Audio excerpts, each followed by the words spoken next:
Welcome to T-SAT. ధ్వనికి సంబంధించిన అంశాలు చూస్తూ ఉన్నాం.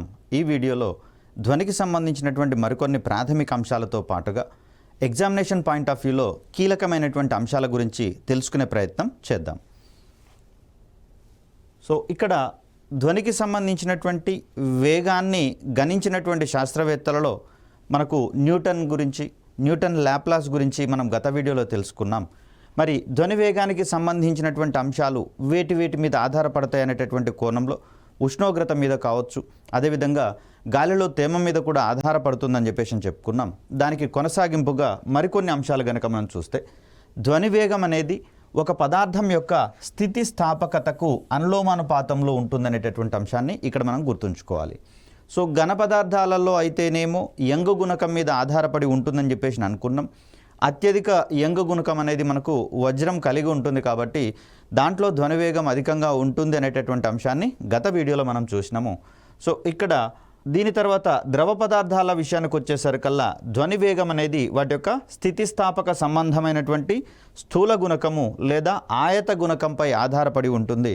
వేటికైతే ఈ విలువ అధికంగా ఉంటుందో దాంట్లో ధ్వనివేగం అనేది అత్యధికంగా ఉంటున్నటువంటి అంశాన్ని ఇక్కడ మనం గుర్తుంచుకోవాలి. సో ధ్వనివేగం అనేది పదార్థాల యొక్క స్థూల ధర్మాల మీద కూడా ఆధారపడుతున్నటువంటి పరిస్థితులలో ఇది కూడా మనకు ఎగ్జామినేషన్ పాయింట్ ఆఫ్ వ్యూలో కొంచెం కీలకంగా మారేటటువంటి అంశంగా కనిపిస్తుంది. దీని తర్వాత చూస్తే మనకు మరొక ముఖ్యమైనటువంటి ఆస్పెక్ట్గా గాలిలో ధ్వనివేగంతో వస్తువుల యొక్క వేగాన్ని పోల్చి వాటిని వివరించేటటువంటి క్రమాన్ని కూడా మనం ఇక్కడ చూస్తాం.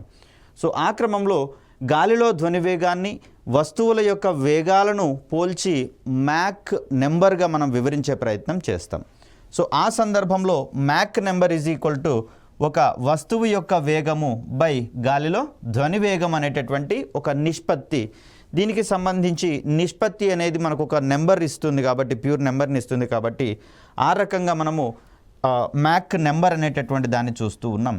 ఈ మ్యాక్ నెంబర్ అనేటటువంటి పదము ఎర్నెస్ట్ మ్యాక్ అనేటటువంటి శాస్త్రవేత్త పేరు మీదుగా ఈ నిష్పత్తికి మ్యాక్ నెంబర్ అనేటటువంటి పేరును తీసుకోవడం జరిగింది.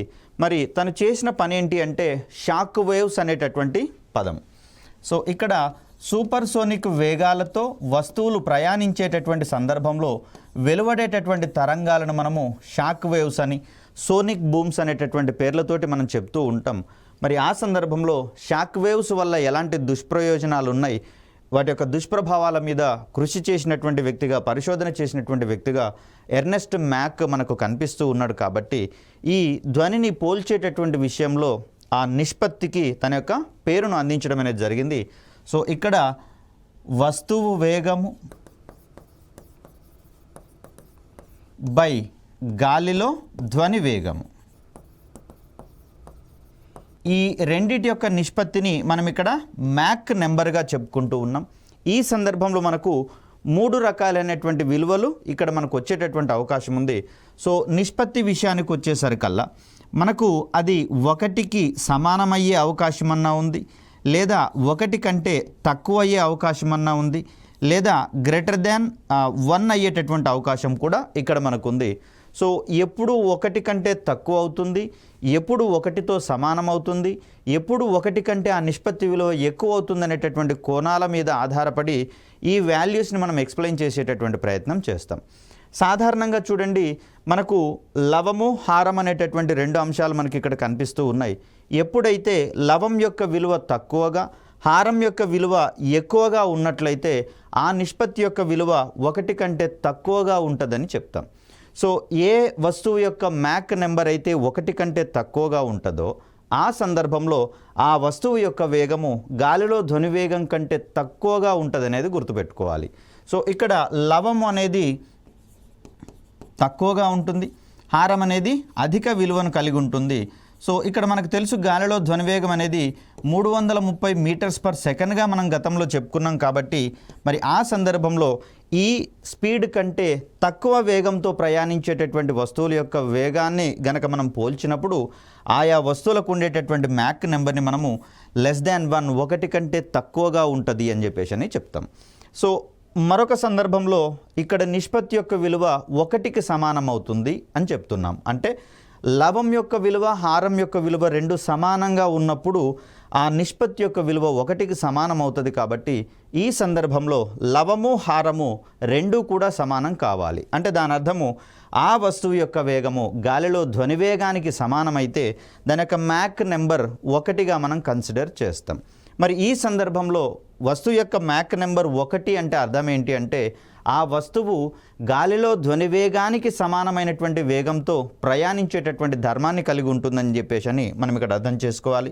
ఇక్కడ గ్రేటర్ దాన్ 1 అంటే 1 కంటే ఎక్కువ ఎప్పుడు ఉంటుంది అంటే హారము కంటే లవం యొక్క విలువ ఎక్కువ ఉందనుకోండి. అలాంటి సందర్భాలలో ఆ నిష్పత్తి యొక్క మ్యాక్ నెంబర్ 1 కంటే ఎక్కువగా ఉండే అవకాశం ఉంది. కాబట్టి ఈ సందర్భంలో చూస్తే వస్తువు అనేది గాలిలో ధ్వని వేగానికంటే అధికమైనటువంటి వేగము లేదా గాలిలో ధ్వని వేగానికి మించిన వేగంతో ప్రయాణిస్తుందని చెప్పేసి అర్థం వస్తుంది.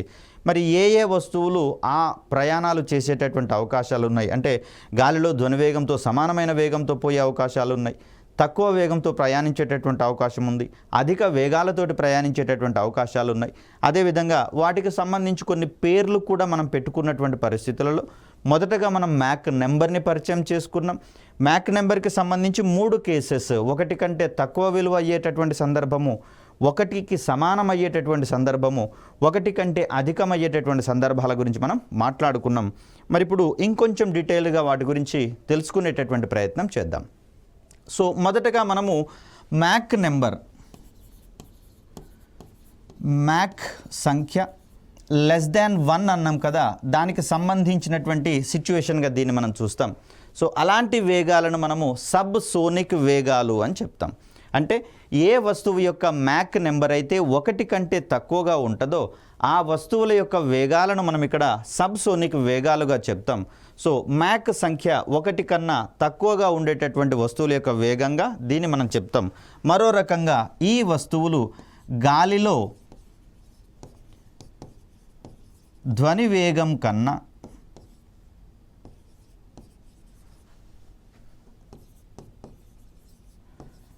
తక్కువ వేగంతో ప్రయాణిస్తాయి అని చెప్తాం.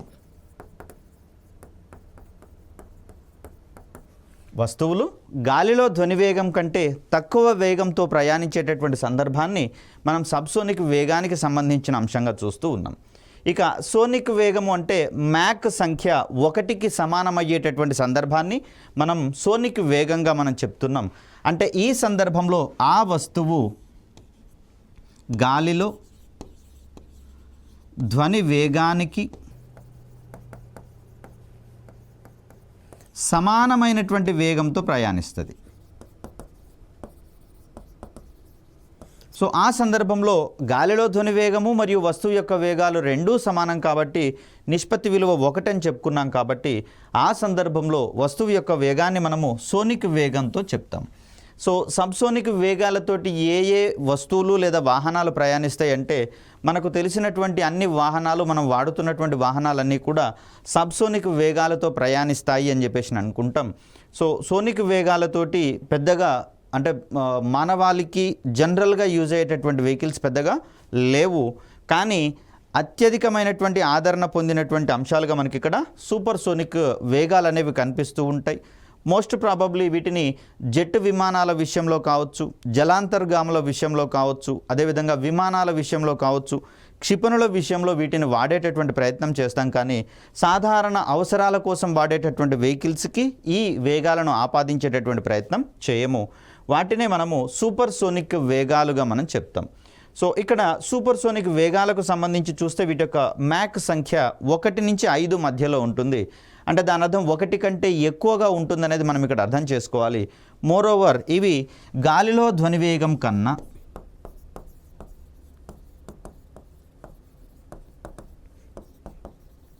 1 నుంచి 5 రెట్ల వేగంతో ప్రయాణిస్తాయి అని చెప్పేసి అంటాం. సో ఈ వస్తువులు అంటే సూపర్ సోనిక్ వేగాలను కలిగి ఉన్నటువంటి వస్తువులు గాలిలో ధ్వని వేగం కంటే కూడా 1 నుంచి 5 రెట్ల వేగంతో ప్రయాణిస్తాయని చెప్పేసి చెప్పుకుంటాం. సో భారత్ రూపొందిస్తున్నటువంటి బ్రహ్మోస్ వంటి క్షిపణులు మనకు సూపర్ సోనిక్ వేగాలతో ప్రయాణించేటటువంటి వస్తువులుగా మనకు కనిపిస్తూ ఉన్నాయి. మోస్ట్ ప్రాబబ్లీ క్షిపణుల విషయంలో సూపర్సోనిక్ వేగాలను అందుకునేటటువంటి ప్రయత్నం చేస్తున్నాం. ఎందుకంటే గాలిలో ధ్వని వేగానికంటే మించినటువంటి వేగాలతో ప్రయాణిస్తాయి కాబట్టి కన్ను మూసి తెరిచేంత లోపల లక్ష్యాల మీద పడి వాటిని నాశనం చేసేటటువంటి గుణాన్ని బ్రహ్మోస్ లాంటి క్షిపణులు కలిగి ఉంటాయి. ఎంత ఎక్కువ వేగంతో ప్రయాణిస్తే రాడార్లకు అంత తక్కువగా చిక్కేటటువంటి అవకాశం ఉంటుంది. కాబట్టి రాడార్ వ్యవస్థలకు చిక్కకుండా ప్రయాణించేటటువంటి క్షిపణులను మనము సూపర్సోనిక్ వేగాల వద్ద తయారు చేసేటటువంటి ప్రయత్నం చేస్తాం. సో నెక్స్ట్ మనం చూడాల్సింది సూపర్సోనిక్ వేగం తర్వాత ఇక్కడ మ్యాక్ నెంబర్ 1 కంటే అధికం అంటున్నాం కాబట్టి ఆ కేసులోనే వీటిని కూడా మనం చూడాల్సి వస్తుంది. సో 1 నుంచి 5 రెట్ల వేగంతో గనక ప్రయాణిస్తే వస్తువు గాలిలో ధ్వని వేగం కంటే ఆ వస్తువులు మనం సూపర్సోనిక్ వేగాల వద్ద ప్రయాణించే వస్తువులుగా మనం చెప్పినాము. ఇక్కడ హైపర్సోనిక్ వేగాలు అనేవి వీటి యొక్క మ్యాక్ నెంబర్ 5 నుంచి 10 వరకు ఉంటుంది. అంటే ఇక్కడ మ్యాక్ నెంబర్ అక్కడ నిష్పత్తి అనేటటువంటి విలువ మనకు 5 నుంచి 10 మధ్యలో గనక ఉంటే దాన్ని మనం హైపర్సోనిక్ వేగాలతో ప్రయాణించేటటువంటి వస్తువులుగా మనం చెప్తాం. బ్రహ్మోస్ యొక్క వేగాన్ని మరింతగా పెంచేటటువంటి అంశాల కోసం మనం చూస్తూ ఉన్నాం. అదేవిధంగా ఈ మధ్యకాలంలో స్పేస్ సెక్టార్లో మనము రీయూజబుల్ లాంచ్ వెహికల్ సాంకేతికతల కోసం కూడా ప్రయత్నం చేస్తున్నటువంటి పరిస్థితులలో ఈ సాంకేతికతల దగ్గర మనం హైపర్సోనిక్ వేగాలను అందుకునేటటువంటి ప్రయత్నం చేస్తూ ఉన్నాం. అందుకు అనుకూలమైనటువంటి టెక్నాలజీని అడాప్ట్ చేసుకునేటటువంటి కోణంలో శాస్త్రవేత్తలు కృషి చేస్తూ ఉన్నారు. సో దీని తర్వాత మనం చూడాల్సినటువంటిది హైపర్సోనిక్ వేగాలు. మరి ఇక్కడ మ్యాక్ సంఖ్య అనేది 10 కంటే అధికంగా ఉన్నట్లయితే దాన్ని మనం హైపర్సోనిక్ వేగాలతో ప్రయాణించేటటువంటి వస్తువులుగా మనం చెప్తాం. సాధారణంగా ఈ వస్తువులు గాలిలో ధ్వని వేగం కంటే 10 రెట్లకు మించిన వేగంతో ప్రయాణించేటటువంటి ప్రయత్నం చేస్తాయి. కోర్స్ హైపర్సోనిక్ వేగాల వరకు మనం రీచ్ అయ్యేటటువంటి ప్రయత్నం చేశాం, కొంతవరకు సఫలం కూడా అవ్వడం జరిగింది. తర్వాత మనం హైపర్సోనిక్ వేగాలకు వెళ్ళేటటువంటి అవకాశాల కోసం ప్రయత్నాలు జరుగుతూ ఉన్నాయి. సో ఇలా మనకు 3 కేసెస్ విషయంలో మనకు మ్యాక్ నెంబర్కి సంబంధించి మనం చూస్తూ ఉన్నాం. సో ఇది <1 అయితే దీన్ని మనం సబ్సోనిక్ వేగాలుగా చెప్పినాం. =1 అనుకున్నప్పుడు దీన్ని మనం సోనిక్ వేగాలుగా వివరించినాం. సో >1 ఉన్నటువంటి సందర్భాలలో మనము 3 రకాలైనటువంటి సిచ్యువేషన్స్ గురించి మాట్లాడుకున్నాము. సూపర్ సోనిక్, అదేవిధంగా hypersonic, next one hypersonic. So ఇలా మనకు కాన్ఫిగర్ చేసుకుంటే రివిజన్ చేసేటప్పుడు మనకు చాలా ఈజీగా ఉంటుంది. సో ఇక్కడ మనకు అసర్షన్ రీజనింగ్ టైప్ క్వశ్చన్స్ పడేందుకు అవకాశం ఉంది, లేదా match the type of questions కూడా మనం ఎక్స్పెక్ట్ చేసేటటువంటి అవకాశం ఉంది. కాబట్టి ఈ రకమైనటువంటి అండర్స్టాండింగ్తో మనం ముందుకు వెళ్ళాల్సినటువంటి అవసరం ఉంది. ఇక దీని తర్వాత చూస్తే మనకు సూపర్సోనిక్ వేగాలతో ప్రయాణించేటటువంటి జెట్ విమానాలు ఏర్పరిచేటటువంటి శక్తివంతమైనటువంటి తరంగాలను షాక్ వేవ్స్ అని పిలుస్తాం. దీని మీద పరిశోధన చేసినటువంటి శాస్త్రవేత్తగా మనము ఎర్నెస్ట్ మ్యాక్ గురించి మాట్లాడుకున్నాం. సో ఈ శాస్త్రవేత్త యొక్క కృషి ఫలితంగానే మ్యాక్ నెంబర్ అనేటటువంటిది ఉనికిలోకి రావడం అనేది జరిగింది. సో ఈ సందర్భంలో వెలువడేటటువంటి ధ్వని ఏదైతే ఉందో ఆ ధ్వనిని మనము సోనిక్ బూమ్ అని చెప్పేసి అంటాం. సో జెట్ విమానాలు ప్రయాణించేటటువంటి వేగాలు సూపర్సోనిక్ వేగాలు. ఈ సందర్భంలో వెలువడేటటువంటి తరంగాలు, ధ్వని తరంగాలు ఏవైతే ఉన్నాయో ఆ తరంగాలను మనం ఇక్కడ షాక్ వేవ్స్గా మనం చెప్తూ ఉన్నాం. ఈ సందర్భంలో వెలువడేటటువంటి ఆ ధ్వని సోనిక్ బూమ్ అనేటటువంటి పేరుతోటి వెలువడుతుంది. మనకు వాహనము ఎక్కడో దూరంలో చిన్నగా కనిపిస్తూ ఉన్నా కూడా ఆ శబ్దం మనకు ఒక హోరు మాదిరిగా కనిపిస్తూ ఉంది చూడండి, వినిపిస్తూ ఉంటుంది. అలాంటి సందర్భంలో దాన్ని మనం సోనిక్ బూమ్గా చెప్తాం. ఇక దీని తర్వాత విమానాశ్రయాలలో విమానాలు వెలువరించేటటువంటి సోనిక్ బూమ్ ఏదైతే ఉందో ఈ సోనిక్ బూమ్కి అనునాద ప్రక్రియ గురించి మనం మాట్లాడుకున్నాం, రెజోనెన్స్ అన్నాం. సో ఈ రెజోనెన్స్ ప్రక్రియ కనుక తోడైనట్లయితే, అంటే ఇక్కడ విమానం అనేది సోనిక్ బూమ్ని వెలువరిస్తూ ఉంది, దీనికి అనుగుణంగా మన ఇళ్లలో ఉన్నటువంటి వస్తువులు కనుక కంపించినట్లయితే దాన్ని మనం అనునాదం అంటున్నాం కదా. ఆ సందర్భంలో ఇళ్లలో ఉన్నటువంటి అక్కడ ఎయిర్పోర్టుకి పరిసరాలలో ఉన్నటువంటి ఇళ్లలో ఉన్న కిటికీల అద్దాలు కంపనం చెందడం ద్వారా వాటి యొక్క సహజ పౌనఃపున్యానికి మించినటువంటి పౌనఃపున్యంతో కనుక అవి కంపించినట్లయితే దెబ్బతినేటందుకు అవకాశం ఉంది. సో దీనికి కారణమైనటువంటిది ఈ విమానాల నుంచి వెలువడేటటువంటి సోనిక్ బూమ్ అనేది కారణము. దానికి అడిషనల్గా జోడవుతున్నది ఏంటిది అంటే మనకి ఇక్కడ అనునాదం అనేటటువంటి ప్రక్రియ యాడ్ కావడం జరుగుతుంది. ఫలితంగా మనం ఏం చేయాల్సినటువంటి అవసరం లేకుండానే ఇళ్ళ కిటికీలు కావచ్చు, ఇతరత్ర సున్నితమైనటువంటి గ్లాస్ పరికరాలన్నీ కూడా వాటంతట అవే దెబ్బతినేటందుకు అవకాశం ఉంది. కారణం సోనిక్ బూమ్ అనేది ఇక్కడ మనం రీజన్, దానితో పాటుగా అనునాద ప్రక్రియ. సో ఇక్కడ ఒక్క సోనిక్ బూమ్తో మాత్రమే ఇది పాసిబుల్ అవ్వదు, దానికి అనునాదం కూడా తోడైనప్పుడు మాత్రమే ఈ పరిస్థితి వస్తుంది. కాబట్టి ఈ క్లిష్టమైనటువంటి సెన్సిటివ్ పదజాలాలతోటే మనకు క్వశ్చన్స్ యొక్క వేరియేషన్స్ పడేందుకు అవకాశం ఉంది. కాబట్టి జాగ్రత్తగా దీన్ని మనం అర్థం చేసుకోవాల్సినటువంటి అవసరం ఉంది. నెక్స్ట్ చూస్తే రైట్, సూపర్సోనిక్ వేగాలతో ప్రయాణించేటటువంటి యుద్ధ నౌకలు కావచ్చు, జలాంతర్గాములు కావచ్చు. గాలిలో ప్రయాణించేవేమో సోనిక్ వేవ్స్ని, షాక్ వేవ్స్ని, సోనిక్ బూమ్స్ని అవి వెలువరిస్తే, ఇక్కడ నీటి మీద కానీ నీటిలో కానీ ప్రయాణించేటటువంటి వస్తువులు లేదా వాహనాలు మనకిక్కడ బౌ వేవ్స్ అనేటటువంటి వాటిని విడుదల చేసేటటువంటి ప్రయత్నం చేస్తాయి. సో ఇలా ఈ వేరియేషన్ మనం గుర్తుపెట్టుకోవాల్సి వస్తుంది. ఇక దీని తర్వాత చూస్తే మనకు ధ్వని లక్షణాలకు సంబంధించినటువంటి అంశాలు. సో ధ్వనికి సంబంధించినటువంటి లక్షణాలను గనక మనం చూస్తే ధ్వని తీవ్రత అనేది ఒకటి, దీని తర్వాత నాదగుణము, ఇంకొకటి స్థాయి లేదా కీచుదనము అనేటటువంటి అంశాలుగా మనం చూస్తాం. సో ఏంటివి ఇవి, వీటికి సంబంధించినటువంటి డిఫరెన్సెస్ ఏంటి అనేటటువంటి కోణంలో కూడా క్వశ్చన్స్ ఎక్స్పెక్ట్ చేసేందుకు అవకాశం ఉంది. కాబట్టి ధ్వని తీవ్రత, దీన్నే మనము ఇంటెన్సిటీ ఆర్ లౌడ్నెస్ ఆఫ్ సౌండ్గా చెప్తాం. కొంతమంది మాట్లాడుతూ ఉంటే చూడండి, చెవులకు కాస్త ఇరిటేషన్ అనిపించి చెవులు మూసుకునేటటువంటి ప్రయత్నం చేస్తాం. అదే కొంతమంది కనుక మాట్లాడుతూ ఉన్నట్లయితే వినసొంపుగా ఉంటూ ఎక్కువసేపు వినడానికి మనం ఇంట్రెస్ట్ చూపిస్తూ ఉంటాం. మరి దానికి కారణమయ్యేటటువంటి అంశంగా మనము ధ్వని తీవ్రతను గురించి పేర్కొనాల్సి వస్తుంది. మరి ధ్వని తీవ్రత అంటే ఏంటో ఒకసారి గమనిస్తే, ధ్వని తరంగాలు ప్రమాణ వైశాల్యం గల ప్రదేశానికి లంబంగా బదిలీ చేసేటటువంటి శక్తి పరిమాణాన్ని మనం ధ్వని తీవ్రత అంటాం. ఇక్కడ ధ్వని కూడా ఒక రకమైనటువంటి శక్తి స్వరూపం అని మనం ఫస్ట్ క్లాస్లోనే స్టార్టింగ్లోనే చెప్పుకున్నాం. కాబట్టి ఆ సందర్భంలో అది ఎంత ప్రమాణ వైశాల్యం మీద లంబంగా ఎంత శక్తి పరిమాణాన్ని బదిలీ చేస్తుందో దాన్నే మనం ధ్వని తీవ్రతగా మనం చెప్తాం. సో ఈ సందర్భంలో ధ్వని తీవ్రత అనేది ధ్వని యొక్క కంపన పరిమితి వర్గానికి అనులోమానుపాతంలో ఉంటుంది అని చెప్పేసి చెప్తాం. సో ఇక్కడ ధ్వని తీవ్రత ఇంటెన్సిటీని ఐగా చూపిస్తే, కంపన పరిమితిని ఏగా మనం చూపిస్తే, I is directly proportional to A square అనేటటువంటి అంశంగా దీన్ని మనం చూస్తాం. అంటే కంపన పరిమితి అధికంగా ఉన్నట్లయితే ధ్వని తీవ్రత కూడా పెరుగుతుంది అనేటటువంటి కోణాన్ని ఇక్కడ మనం చూడాలి. సో అలా మనం దీన్ని అర్థం చేసుకుంటాం. ధ్వని తీవ్రతకు సంబంధించినటువంటి ప్రమాణాలను కనుక మనం చూస్తే డెసిబెల్, అంటే బెల్లో 10వ వంతుని మనం ఇక్కడ డెసిబెల్ అంటాం.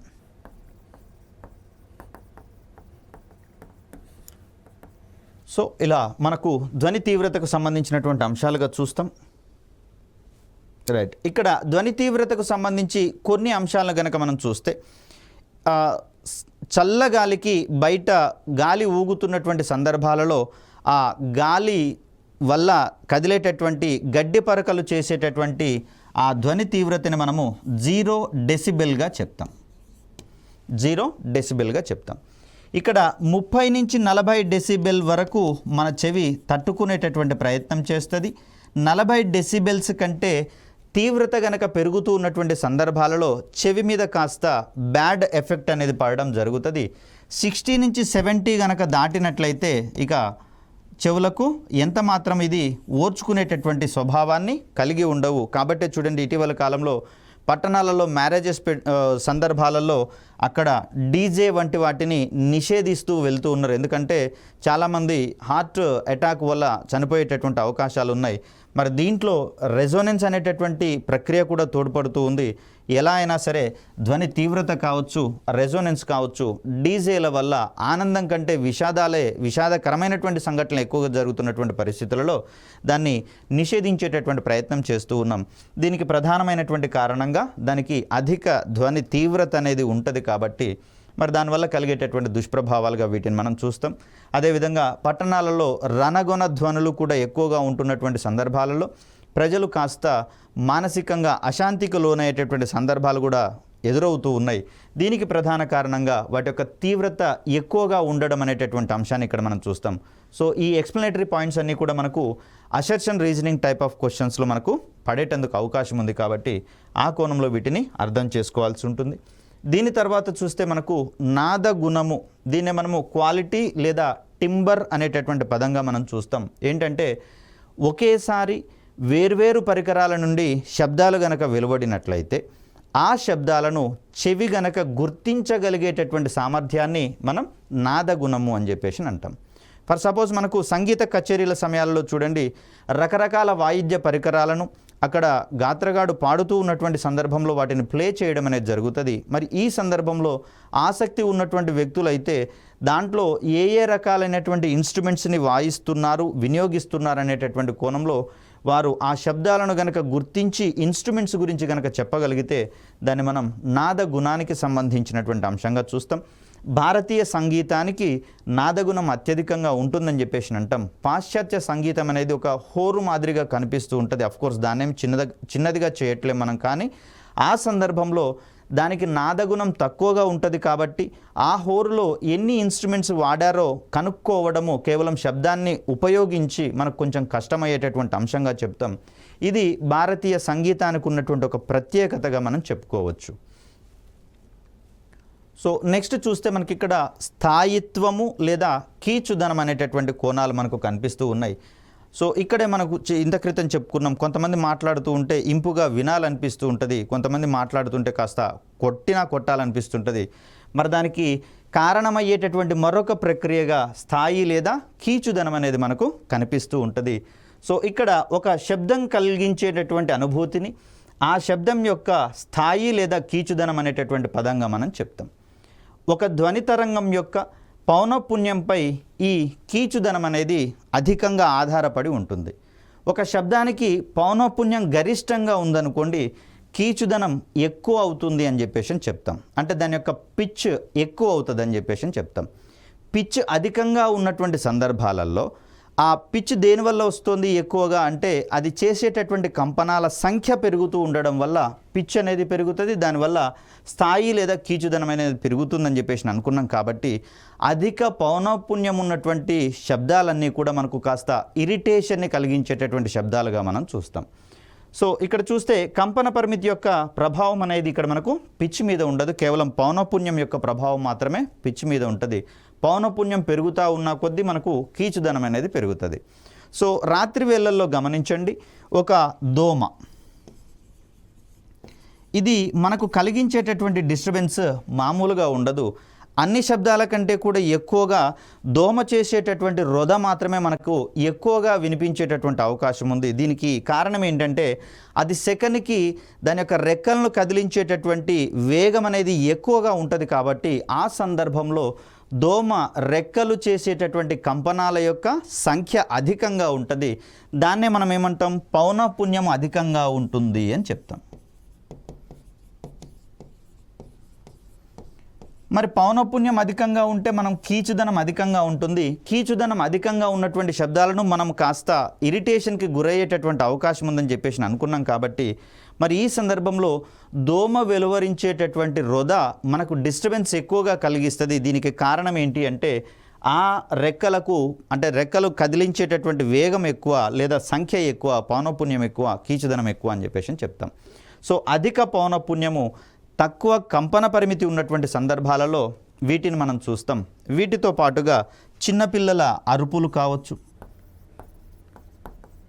కాబట్టి చిన్నపిల్లలను ఒకసారి అడిగి చూడండి, ఎందుకు అలా అరుస్తున్నావు అంటే, నువ్వేదన్నా ఇవ్వాలంటే నేను అరిస్తేనే ఇస్తారు అని చెప్పేసి ఒక సమాధానం వాళ్ళు ఇవ్వడం అనేది జరుగుతుంది. సరే, ఎవరికి తెలియకపోతే నేనే ఉపాయం చెప్పినని చెప్పేసి అనుకోకూడదు. దీనికి బేసిక్ రీజన్ ఇదనమాట. ఎందుకంటే చాక్లెట్ కొనివ్వండి అని కానీ, ఐస్ క్రీమ్ కొనివ్వండి కానీ, వాళ్ళు చేసేటటువంటి గొడవలో ఏముంటుంది అంటే పౌనఃపున్యం అధికంగా ఉంటుంది. సో దట్ కీచుదనం అధికంగా ఉంటుంది. ఆ కీచుదనం వల్ల కలిగే ఇరిటేషన్ని తట్టుకోవడం కోసమైనా మనం వాళ్ళకు ఐస్ క్రీమ్ కానీ చాక్లెట్ కానీ కొనిచ్చేటటువంటి ప్రయత్నం చేస్తాం. మహిళా మనులు ఇక్కడ కొంచెం నన్ను అపార్థం చేసుకోవద్దు. వీరి యొక్క శబ్దాలు వెలువరించేటటువంటి క్రమంలో కూడా పౌనఃపున్యం అధికంగా ఉంటుందంటారు, కంపన పరిమితి తక్కువగా ఉంటుందని చెప్పేసి చెప్తారు. కాబట్టే కొన్ని విషయాలలో మగవారు వీరు ఏదన్నా మాట్లాడితే కఠోరంగా మాట్లాడితే ఎక్కువ పట్టించుకొని ఉదంతాలు ఎక్కువగా ఉన్నాయి. కారణం ఏంటంటే మహిళల యొక్క స్వరానికి ఉండేటటువంటి కీచుదనం అధికంగా ఉంటుంది, పిచ్ ఎక్కువగా ఉంటుంది. కాబట్టి ఒక అపవాదు ఉంది ఇక్కడ, పిచ్ లేస్తుందని చెప్పేసి అని దీనికి రీజన్గా దీన్ని మనం చెప్తాం. సో వీటన్నిటికీ అధిక పౌనఃపున్యం ఉంటుంది కాబట్టి స్థాయిత్వము లేదా కీచుదనం అనేది ఎక్కువగా ఉంటుంది. హై ఇంపాక్ట్ ఉండేటటువంటి అంశాలుగా వీటిని మనం చూస్తాం. సో మరి అధిక పౌనఃపున్యటువంటి శబ్దాల గురించి మనం మాట్లాడుకున్నాం. మరి తక్కువ పౌనఃపున్యం ఉన్నటువంటి శబ్దాల గురించి కనుక మనం మాట్లాడుకుంటే లేదా తక్కువ కీచుదనం ఉన్నటువంటి శబ్దాలు, ఇది సింహం యొక్క సింహనాదం అంటాం చూడండి, సింహ గర్జన.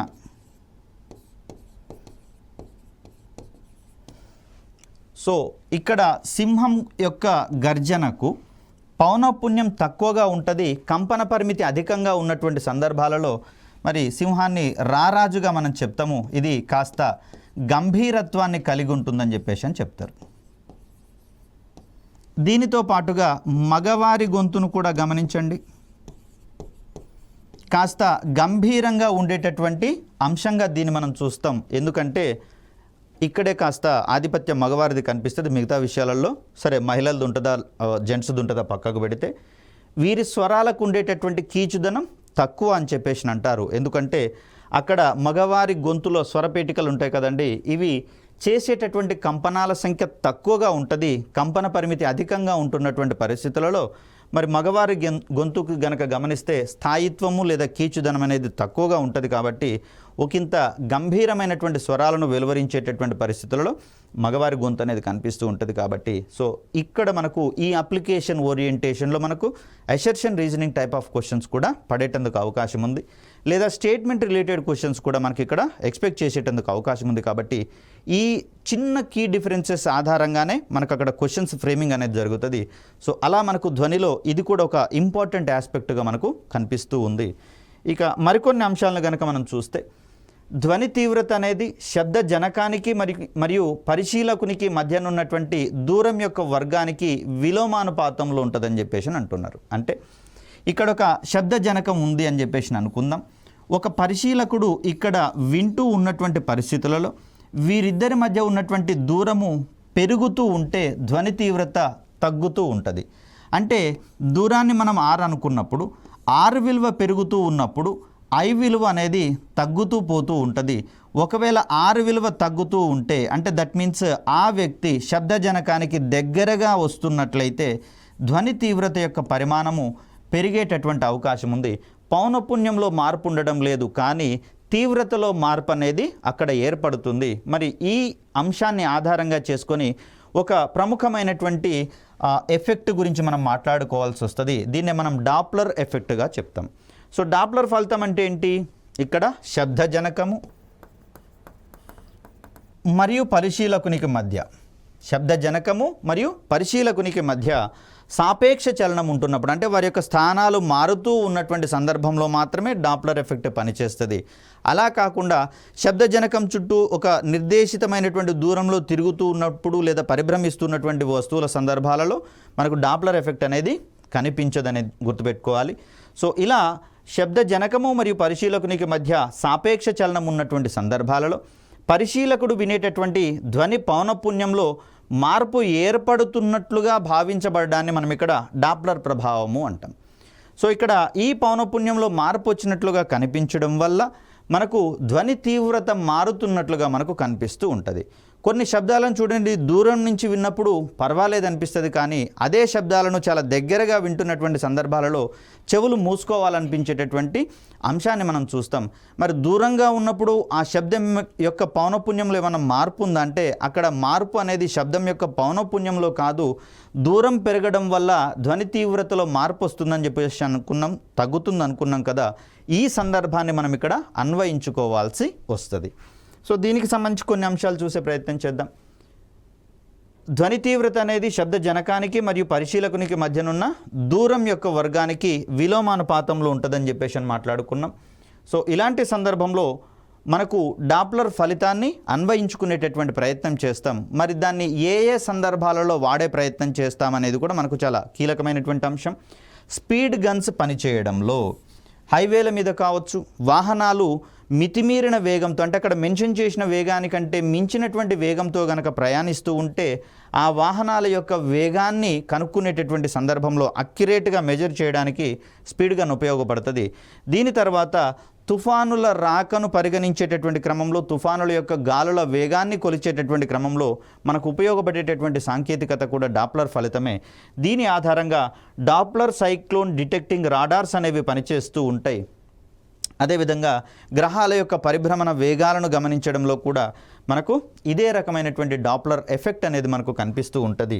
సో ఇక్కడ డాప్లర్ ఎఫెక్ట్ పనిచేయనటువంటి సందర్భాల గురించి కూడా కొన్ని సందర్భాలలో అడుగుతున్నటువంటి పరిస్థితులు.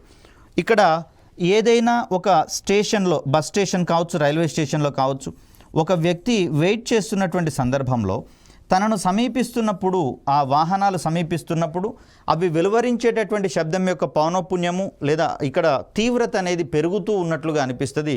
తన నుంచి దూరంగా వెళ్తున్నటువంటి సందర్భంలో ఆ ధ్వని యొక్క తీవ్రత తగ్గుతూ ఉన్నట్లుగా అనిపిస్తుంది. అంత మాత్రం చేత ఈ వస్తువులు కావచ్చు, ట్రైన్స్ కావచ్చు, వాహనాలు కావచ్చు, వెలువరించే శబ్ద పౌనఃపున్యంలో మార్పు ఉండదు. కానీ తన నుంచి దగ్గరగా లేదా దూరంగా వెళ్తున్నప్పుడు మాత్రం ఆ ధ్వని యొక్క తీవ్రతలో మార్పు వస్తుందని చెప్పేసి అంటాం. ఒకవేళ ఈ పరిశీలకుడు ఈ వాహనంలోనే గనక ఉన్నట్లయితే అప్పుడు డాప్లర్ ఫలితం అనేది కనిపించదు. సో కదిలే వాహనంలో ఉన్నటువంటి ప్రయాణికునికి ఎలాంటి డాప్లర్ ఫలితం యొక్క ప్రభావం ఉండదు. కానీ వాహనం యొక్క వెలుపల వెయిట్ చేస్తున్నటువంటి వ్యక్తికి మాత్రం ఈ డాప్లర్ ఎఫెక్ట్ అనేది కనిపిస్తూ ఉంటుంది.